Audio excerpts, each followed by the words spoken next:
was 1995, and most of the world was hiding in the woods until Shaggy's Mr. Boombastic finally stopped playing on every single radio station. But then, an even deadlier threat emerged.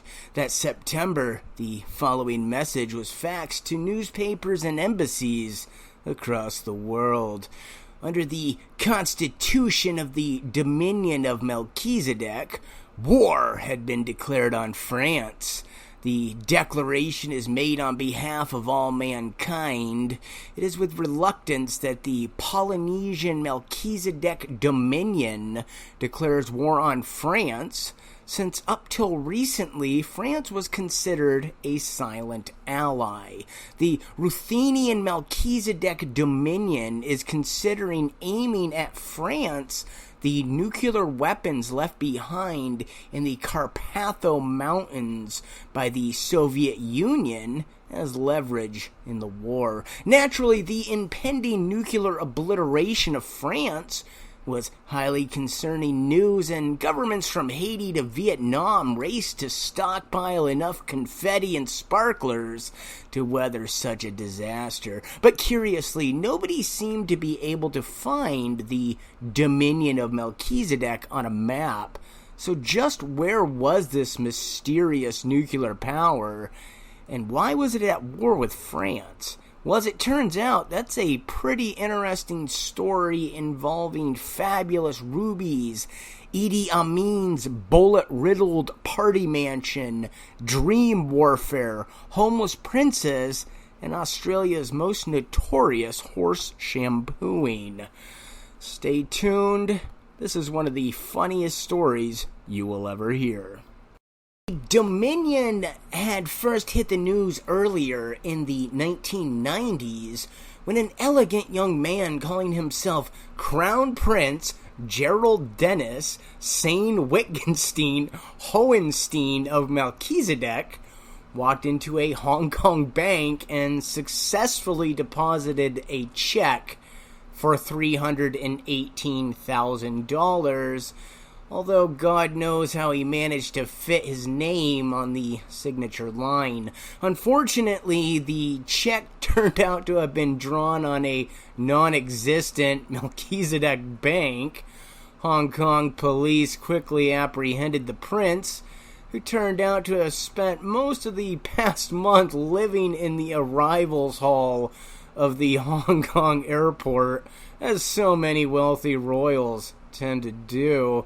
A court rejected his request for diplomatic immunity, observing that nobody in Hong Kong had ever heard of the Dominion of Melchizedek. The story of the Dominion had actually started with a crooked 1980s businessman named David Pedley, whose life story was almost alarmingly similar to George Sr. from Arrested Development. Like George Bluth, David Pedley had been indicted for some shady land deals in California, only to escape to Mexico before his trial. And like George Bluth, he quickly ended up in a Mexican prison instead, although in his case it was for illegally exporting pesos rather than for marketing a shoddily made cornball machine. While in prison, David Pedley supposedly found religion, marketing a holy book called the Melchizedek Bible, which was heavily cribbed from the work of a Hollywood faith healer. Sadly, he died in prison before sales could take off. But wait a minute, George Sr. didn't die in a Mexican prison. He just bribed the guards to fake his death. Well, there's a funny thing about that, because in real life, David Pedley was facing extradition to the United States when he died. The FBI actually turned up at the funeral home asking to fingerprint the corpse, His son Mark refused the request and quickly had the body cremated before a court date could be obtained. As a result, a number of law enforcement sources have suggested that David actually faked his own funeral and secretly continued running things from behind the scenes. With David legally dead, copyright on the Melchizedek Bible passed to his son Mark, a very intense man whose eyes never appeared to have signed up for whatever his brain was doing. According to Mark, he was on a bus back to California when he was hit with a mystical revelation that he should start his own country based on his father's teachings. Now, in fairness to him, there's at least one guy having that exact revelation on every long-distance bus ride. He duly changed his name to Branch Vinedresser and launched the Dominion of Melchizedek, which was supposedly a Vatican-style religious state dedicated to global peace. And that's when all the crime started. At some point in the mid-90s, a man called John Gillespie arrived in the Philippines, calling himself the Minister of Foreign Affairs for the Dominion of Melchizedek. Gillespie and his accomplices were promoting a supposed citizenship by investment scheme where Filipinos could acquire Dominion passports in exchange for a one-time payment of only $3,500. Many impoverished Filipinos parted with their life savings in the belief that their new passports would allow them to find lucrative work in America. Others paid thousands in processing fees to apply for a government job in the Dominion itself, which was supposedly a wealthy country in the South Pacific. In reality, the Dominion was a fictional country dreamed up by Mark Pedley / Branch Vinedresser on the bus years earlier. And Gillespie was hardly an experienced diplomat. In fact, he was a lifelong scammer who had fled Australia after serving a prison sentence for carrying out the country's most notorious horse makeover.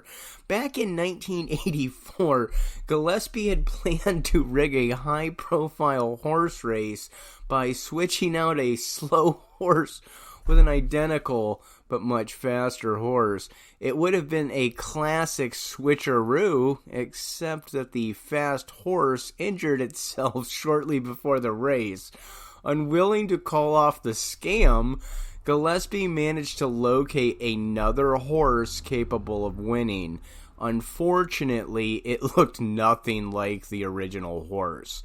So Gillespie and his accomplices decided to shampoo it with store-bought hair dye, which just turned it fire engine red. Meanwhile, an attempt to spray paint white socks on its legs left the horse dripping white paint with every step. By this point, the poor animal was extremely stressed, so they tried to revive it with a saline drip, which just gave it a massive nosebleed. So when the race rolled around, Gillespie was forced to produce a neon red horse, spraying blood from its nose and leaving white hoof prints everywhere. Amazingly, it still won the race, giving Gillespie and his accomplices roughly 15 seconds of joy before everyone was arrested. Hey everyone, before we continue, I wanted to tell you about the program I am using to make money online since YouTube refuses to monetize my channel for some reason. I've been using this system for a little over a month now and am already bringing in enough money to pay all my bills, which has allowed me to quit my job and produce content full time. Now, if you've ever wanted to work from home, this is the best money-making system I have ever seen by far, because it actually works. If you're like me and want to get out of the rat race so you can spend more time doing the things that matter, I urge you to check out the website appearing on screen right now and linked below in the comments section, and watch the 2-minute video on how this system can totally change your life for the better. It is literally the easiest way to make money I have ever seen. In less than a single month with the program, I'm already bringing in almost $1,000. And 6 months from now, I should be bringing in close to $10,000 per month from home. It doesn't get any better than that. So if you're sick of being broke or are just looking for an easy way to make a good living from the comfort of your own home, check out the site. You'll be glad you did. And now back to our regularly scheduled program. After his release from prison, Gillespie joined the government of the Dominion, which was run by Vinedresser and his wife Perlasia Gamboa, while Gillespie was scamming Filipinos into buying fake passports. Vinedresser was back in the States promoting a company called Currency, which supposedly owned 10% of the world's seas. His plan was to clean up selling penny stocks in the company. Imagine the Wolf of Wall Street if they'd been trying to sell shares in the Pacific Ocean. This ultimately flopped, either due to lack of interest or because they'd angered Namor, the Submariner. So Vinedresser simply switched to marketing a Dominion currency, which was supposedly backed by $400 million in platinum, although for some reason he was only willing to show off one platinum bar at a time. While clearly scammers, Vinedresser and Gillespie appear to have been genuine believers in their fake country, although they went in different directions with it. While Vinedresser was declaring the Dominion a force for global peace, Gillespie was overseeing a new Melchezidek constitution that heavily featured the death penalty. Fortunately, Gillespie was never able to achieve his goal of owning the world's first imaginary guillotine, since he was soon arrested for the passport scam, along with the Dominion's Justice Minister and Minister of the Navy. But it wasn't long before even more Dominion-based scammers popped up around the world. In fact, it soon became clear that Vinedresser was running the country as a kind of home base for con artists, providing all the documents and references you needed to attempt your own insane hustle. A classic example of a Dominion scam took place in Las Vegas, America's first scam-based city. In the late 90s, financial problems were discovered at Jackpot Enterprises, a company that leased slot machines to any hotel, gas station, or maternity ward that wanted them. Fortunately, a mysterious company called LVEH quickly came forward with an $85 million takeover bid. LVEH explained that it could easily afford this since it had just traded some mining claims for $2.7 billion in government bonds. Of course, on closer inspection, the bonds turned out to have been issued by the extremely fictional Dominion of Melchezidek.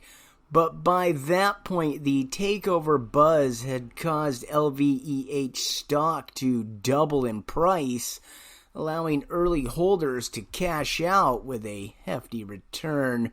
Now, in fairness to LVEH, they also claim to have a warehouse full of gold dust. Sadly, on closer inspection, this turned out to be a huge pile of ordinary dirt, containing less gold than the average shine earring. And fake minerals would turn out to be a weird running trend with the Dominion citizens. Take Gilbert Ziegler, an American who used a Melchizedek passport to travel to Grenada in 1997. At this time, airports largely operated on the honor system, apparently. And Ziegler had announced that he had come to Grenada to start a new bank, which he capitalized with a photo of a ruby. Now, not an actual ruby, mind you, just a literal photo of a ruby he said he owned. This was somehow enough to get him a $20 million line of credit. Although I'm not really sure why he bothered, given that he could apparently just have dispensed photos of dollar bills, and everyone would have been happy with that. Before long, Ziegler was running a weird combination hotel and Ponzi scheme. Wealthy Americans were flown down for an all-expenses-paid trip to Grenada, where they were promised returns of up to 300% for investing in Ziegler's bank. Now, there is absolutely no legitimate enterprise that returns 300% a year, and we're including drug dealing as a legitimate enterprise until the Kinahan cartel gets back to us about that lucrative sponsorship deal. But the ludicrous returns didn't stop investors from pouring over $140 million into Ziegler's Xerox-based bank. Naturally, most of the money went missing, and Ziegler fled to Uganda, where he lived in luxury in Idi Amin's old mansion until he was arrested in a bloody shootout with Ugandan police officers in 2004. He was later extradited to the U.S., where he died awaiting trial. There were literally dozens of similar hustlers operating Melchizedek banks and insurance companies, all supposedly incorporated in a fictional country, dreamt up by a man having a nervous breakdown on a long-distance bus.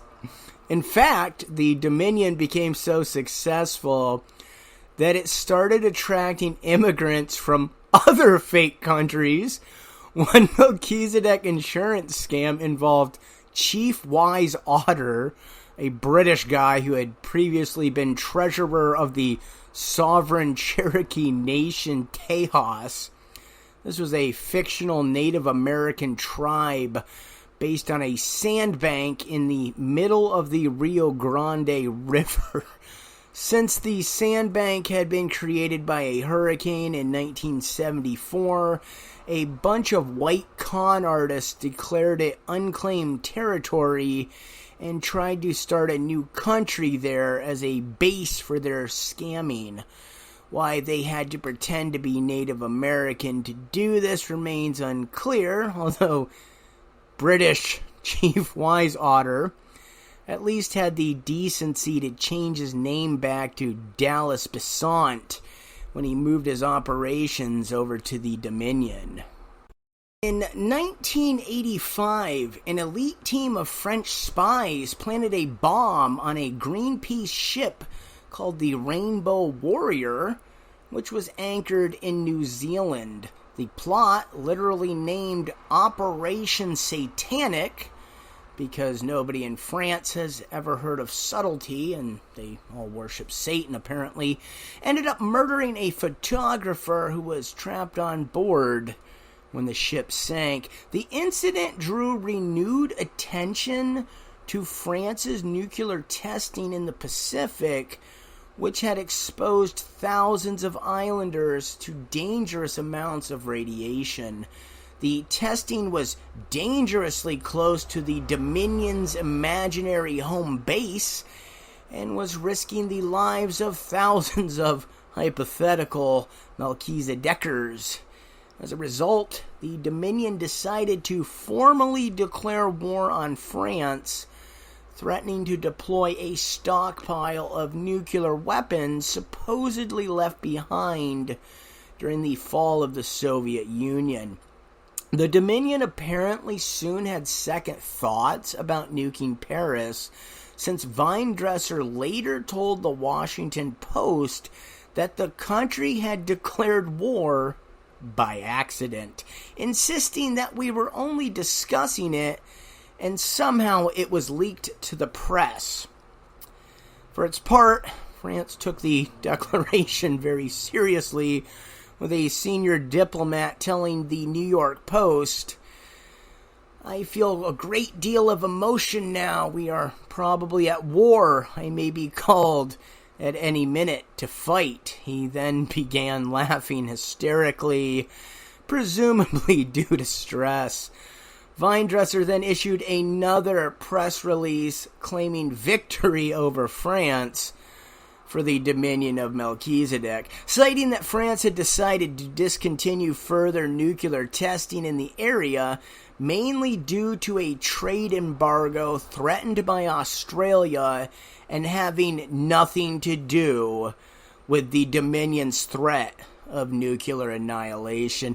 In any case, the war ended up being a total disaster for the Dominion of Melchizedek, since the sheer hilarity of their press release attracted major media attention to the fake nation, and the Dominion's scam-based economy could really only survive if nobody was familiar enough with Melchizedek to be sure if it was a real country or not.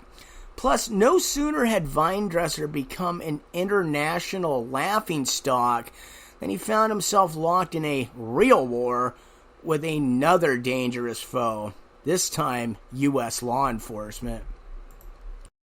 Like all good things, the Dominion of Melchizedek was about to come to a sudden end thanks to Weindresser's dingbat wife.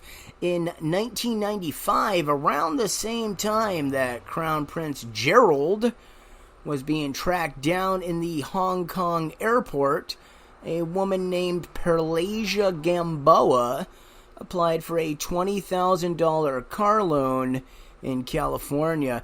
As part of the application, she claimed to be the president of the sovereign Dominion of Melchizedek and threatened to declare nuclear war on California if they refused her a loan.